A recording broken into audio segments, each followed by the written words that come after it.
Bandido morre e outro fica ferido durante uma tentativa de assalto em Cariacica. Um PM à paisana estava na oficina na hora do crime e reagiu.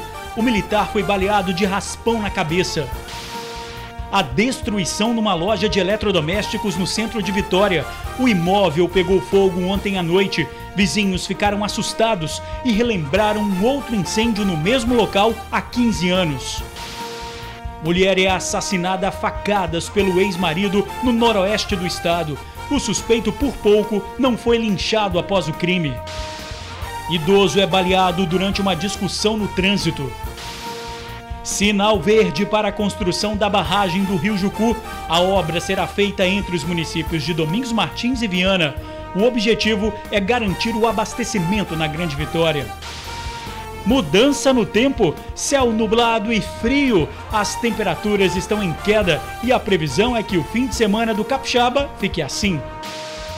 E os preparativos em bares para o Jogo do Brasil na Copa do Mundo. Na capital, ruas próximas ao Triângulo serão interditadas. A gente volta em um minuto.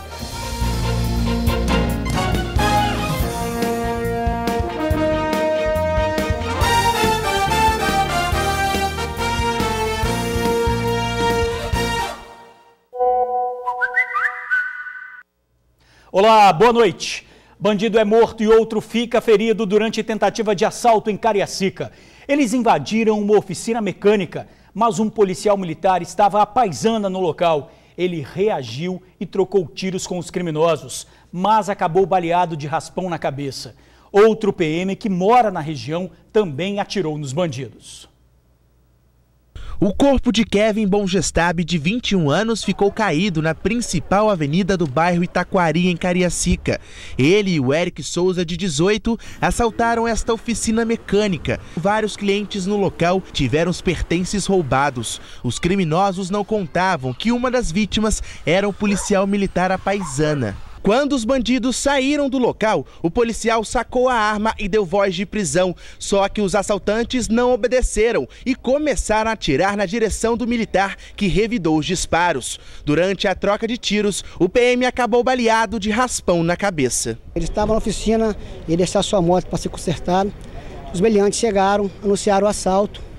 Ele, no primeiro momento, aguardou que tinha pessoas próximas. Depois que as pessoas se afastaram, ele viu que os meliantes iriam abordar ele, a policial.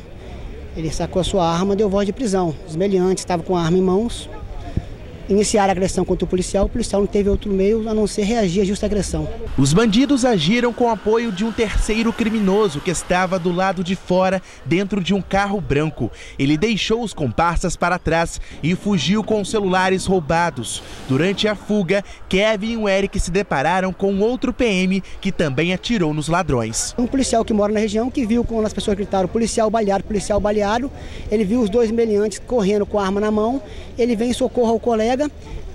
Ao se deparar com os dois aqui descendo a Alameda, ele entrou no confronto também, efetuando alguns disparos contra os meliantes também. Kevin foi baleado e morreu a poucos metros do local do crime. Eu vi uns 3 pipocos. Aí eu tava em casa e falei assim, será o que foi? Será que foi um pneu que estourou? Aí eu falei assim, vamos lá embaixo olhar. Falei, tinha um monte de gente aqui na rua olhando aí, falei, vamos lá. Aí chegou, eu tava ali. Cara estirado. O Eric conseguiu escapar, mas foi preso no bairro Jardim América. Ele foi atingido na mão e levado para o PA de Alto Laje. O policial também foi encaminhado para o hospital e passa bem. Ele está bastante abalado psicologicamente, porque levou um tiro, embora não tenha a gravidade máxima, mas foi na cabeça. Então ele está bastante abalado psicologicamente, mas a princípio parece que ele está bem. Os moradores ficaram assustados com toda a situação. Eles temem pela própria vida. Quem trabalha no bairro está com medo de abrir as portas do comércio. Outros estão revoltados com tamanha insegurança. A gente fica revoltado com essa situação. Em plena manhã, 10 horas da manhã, um fato desse. De acordo com familiares, o policial militar baleado já teve alta e passa bem. O outro bandido que fugiu de carro continua foragido. Quem tiver informações, ligue 181. Um incêndio numa loja de eletrodomésticos no centro de Vitória. Vizinhos ficaram assustados com as chamas. Um aposentado que morou na região há 15 anos e presenciou outro incêndio no mesmo local ficou emocionado ao ver a cena. As imagens são impressionantes. O incêndio aconteceu em uma loja de eletrodomésticos que fica na Avenida Princesa Isabel, no centro de Vitória, por volta das 10 horas da noite. Nessas imagens feitas por populares, é possível ver a altura das chamas e a intensidade do fogo. Uma cena assustadora. Os moradores do edifício Dionísio Abalri, que é vizinho da loja, viveram momentos de desespero ontem à noite. Eles tiveram que sair do prédio às pressas e ficaram aguardando do outro lado da rua. Meu genro estava me trazendo quando nós paramos aqui o carro, porque eu moro aqui no prédio. Aí o pessoal, não sobe porque tá pegando fogo na Casa Bahia e pode aquecer o nosso prédio. O senhor Ralph também é morador do prédio. Ele conta que ligou para os bombeiros e desceu alertando os demais moradores sobre o incêndio. Há 20 anos atrás eu passei por esse problema, foi pior, e dessa vez foi menos pior. Mas todo o prédio desceu por causa da fumaça preta que choveu. Do 7º andar para baixo eu fui chamando todo mundo e foi embora. E o centro da cidade precisa de revitalizar. Precisa de investimento aqui, mas o centro, infelizmente, o poder público esqueceu. 3 equipes do Corpo de Bombeiros estiveram no local para conter as chamas. Eles chegaram rapidamente, mas levaram algum tempo para conseguirem entrar na loja. Neste vídeo é possível ver que foi preciso cortar a porta de aço. Mais tarde, o cenário era de destruição total. Ainda era possível ver restos de fumaça pela loja. Todos os eletrodomésticos, máquinas de lavar, uma parede inteira de televisores. Tudo foi consumido pelas chamas. Uma parte do teto chegou a desabar. O fogo se alastrou rapidamente e atingiu as paredes de lojas vizinhas. Agora nós estamos na loja que fica aos fundos de onde aconteceu esse incêndio. Dá só uma olhada, o que a gente observa é que as chamas já estavam começando a vir para o lado de cá. A parede ficou bem queimada, com algumas rachaduras também. O cheiro de fumaça aqui ainda é muito forte. E tem um detalhe, gente, essa loja é uma loja de tecidos. Então, se o incêndio tivesse durado um pouco mais, o estrago poderia ter sido muito maior. Quem passava em frente à loja hoje à tarde se impressionava com a cena de destruição. Muito triste. Várias pessoas aí, né, queriam vir trabalhar hoje, até os clientes vêm comprar. Chega aqui e vê uma situação dessa, é triste, constrangedor. Mas no final dá certo. Vai reconstruir rapidinho aí e vai voltar tudo normal. Espanto e emoção. O senhor Romero morou no prédio vizinho há 15 anos atrás. Ele conta que na época vivenciou a mesma situação. No outro incêndio que houve aqui, eu morava num prédio em cima ali e evitei muito problema. Hoje à tarde, funcionários estiveram na loja para consertar a porta de aço que ficou completamente destruída.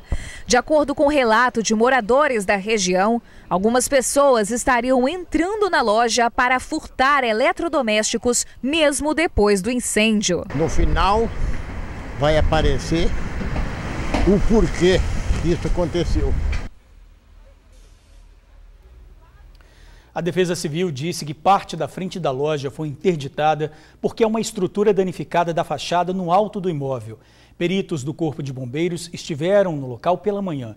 Inicialmente foi constatado que um incêndio teve início nos fundos da loja. O laudo deve ficar pronto em 20 dias. Discussão no trânsito termina em tiro. Um aposentado acabou baleado. O atentado aconteceu nesta rua em Santa Inês Vila Velha, por volta das 9 horas da noite. Um aposentado de 66 anos ia para um bar que costuma frequentar no local, quando ao chegar neste quebra-mola, foi visto pareado com um outro veículo, uma caminhonete prata. Aparentemente, pelo que as pessoas viram aí na rua, os carros estavam parelhados como se estivessem conversando. Logo após a conversa, aconteceram disparos que, segundo testemunhas, foram dados pelo carona da caminhonete numa postura de atirador profissional.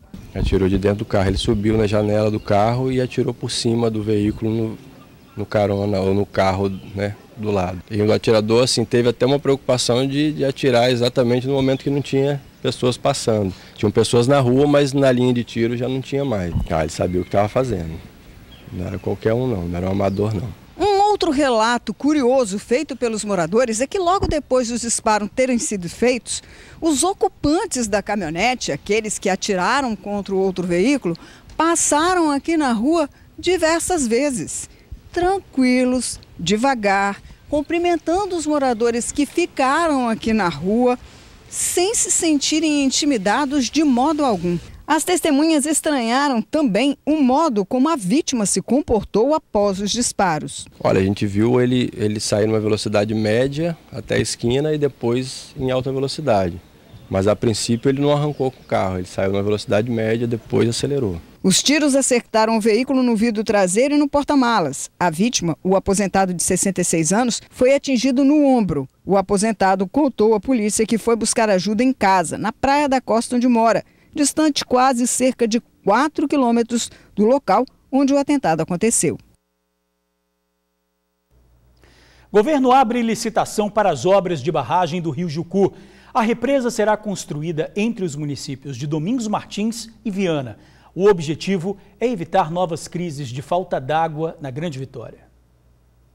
23 bilhões de litros d'água. Essa será a capacidade de armazenamento da barragem do Rio Jucu. A nova represa será construída na região de Vista Linda, entre os municípios de Domingos Martins e Viana.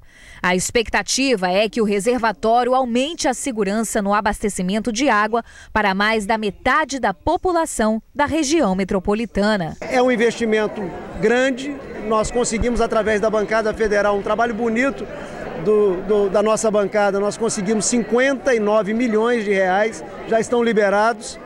E o complemento, essa obra deve chegar próxima a 100 milhões de reais e o complemento vai ser do Tesouro Estadual. A barragem vai ser construída em uma área de 14 hectares e terá 50 metros de altura. O reservatório será o maior do estado e vai funcionar como uma grande caixa d'água, armazenando o acúmulo de água nos períodos chuvosos para utilização nos períodos de estiagem. Isso possibilita que 1.200.000 pessoas, que é justamente toda Vila Velha, parte de Cariacica e Viana e a ilha de Vitória, tenham a segurança hídrica. A previsão é que as obras comecem no início do ano que vem.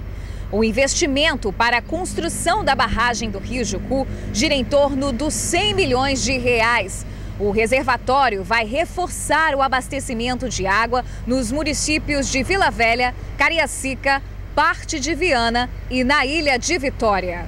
No momento de chuvas, como esse momento que nós estamos vivendo agora, nós vamos reservar água. No momento de estiagem, nós vamos ter aonde buscar a água para que ela não falte na vida dos nossos moradores da Grande Vitória, do nosso povo. O Espírito Santo passou por uma forte crise hídrica no ano de 2016. Essa foi a pior estiagem já vivida no estado em 80 anos. Na época, os rios Jucu e Santa Maria da Vitória estiveram abaixo do nível considerado como crítico. A escassez de água trouxe prejuízos à agricultura e à agropecuária, além de problemas no abastecimento de municípios da Grande Vitória e do interior do estado. A construção da barragem do Rio Jucu representa um reforço para que crises como essa não se repitam nos próximos 30 anos. Mudança no tempo. E a gente já pode esperar que esse clima mais frio fique no estado durante o sábado e o domingo. A previsão também para o início da semana. Veja na reportagem de Rafael Schuller. Só de olhar para esse céu nublado, dá para saber que o tempo virou. As nuvens cinzentas, carregadas de chuvas, tomaram conta da cidade. Uma mudança de clima, como explica a meteorologista Tabata Brito, normal nesta época do ano. As pessoas já observaram ao longo do dia de hoje, que teve um aumento da nebulosidade, a temperatura já diminuiu significativamente, de acordo com o que a gente vinha observando ao longo da semana. Então, o que a gente só pode observar aqui na imagem de satélite é o quê? Essa banda de nebulosidade, que é uma frente fria que está atuando sobre toda a região sudeste, inclusive aqui no Espírito Santo. Então, toda essa banda de nebulosidade aqui, ela está se deslocando, vindo de sul, ali passando pelo Rio de Janeiro, seguindo aqui para o Espírito Santo, e ela vai seguir aí atuando ao longo do dia de hoje, amanhã também. Então, tá na hora de deixar o guarda-chuva a postos e tirar o casaco do armário, porque nos próximos dias eles vão ser bem requisitados. No final de semana, esse sistema ele já se desloca em direção ao norte do estado, indo para a Bahia, mas associado a ele a gente tem aí uma massa de ar frio, uma massa de ar polar que vem e mantém essa temperatura bem amena, com muitas nuvens. Então o que as pessoas podem esperar para o final de semana é essa condição de tempo assim bem instável, com muitas nuvens, um friozinho e chuva em vários momentos do dia. A previsão é que no domingo, dia da estreia do Brasil no Mundial, o clima ainda esteja assim. Na verdade, esse tempo de baixas temperaturas vai continuar durante a próxima semana inteira. Inclusive, já adiantando que semana que vem a gente tem a chegada do inverno. E essas características são típicas dessa estação, né? Um aumento de nuvens, com chuvinha, queda na temperatura, principalmente para a região serrana, o pessoal já vai observar uma temperatura menor ainda, então o pessoal já pode preparar o casaco. E aqui na capital, assim, Grande Vitória, região concentrada mais Vitória, Vila Velha, enfim, temperaturas na casa de quantos graus mais ou menos, dá para dizer? Sim, elas vão ficar aí na casa de 24, 25 graus, a temperatura máxima, né? Ou seja, durante a tarde, normalmente a gente observa a temperatura máxima, ela pode chegar até no máximo 24, 25 graus aqui na região metropolitana. E a madrugada é um pouquinho mais fria, né? Ela fica na casa dos 16 graus, 15, 16, por aí. Ainda assim, os amantes do tempo aberto e das temperaturas elevadas não precisam esquentar a cabeça. Fiquem frios. Nada que uns gols da seleção não resolvam. Calor mesmo só da torcida no Jogo do Brasil. Exatamente, é o que a gente espera. Calor só esse. É isso mesmo, é o que esperamos. Temos que torcer, né? E falando em Copa, roda aí a vinheta.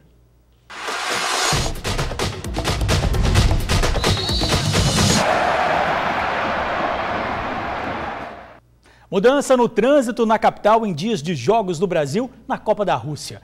Na Praia do Canto, na região do Triângulo, comerciantes preparados para receber os torcedores. O bar é um local praticamente sagrado quando se trata de jogo de futebol. Depois do estádio, este é o local preferido dos torcedores. E em Vitória, é no Triângulo que os capixabas se reúnem. Este point na Praia do Canto fica tão lotado que a prefeitura resolveu fechar 4 ruas do entorno. Uma decisão que este gerente de bar apoia, já que deixa o espaço todo reservado para os pedestres. Vai ser bom para a gente fechando a rua, que as pessoas vão vir para se divertir, não para brigar, para arrumar problema aqui, né? Vão estar interditadas as ruas Manuel Gonçalves Carneiro, Celimo Vieira Gomes, um trecho da Joaquim Lírio e outro pedaço da João da Cruz. Assim, os torcedores, que são muitos em dias de grandes partidas, vão ter mais segurança para transitar na região dos bares. Todo mundo sabe que bebida e direção não combinam. É por isso que a Polícia Militar vai intensificar as blitz nos dias dos Jogos do Brasil.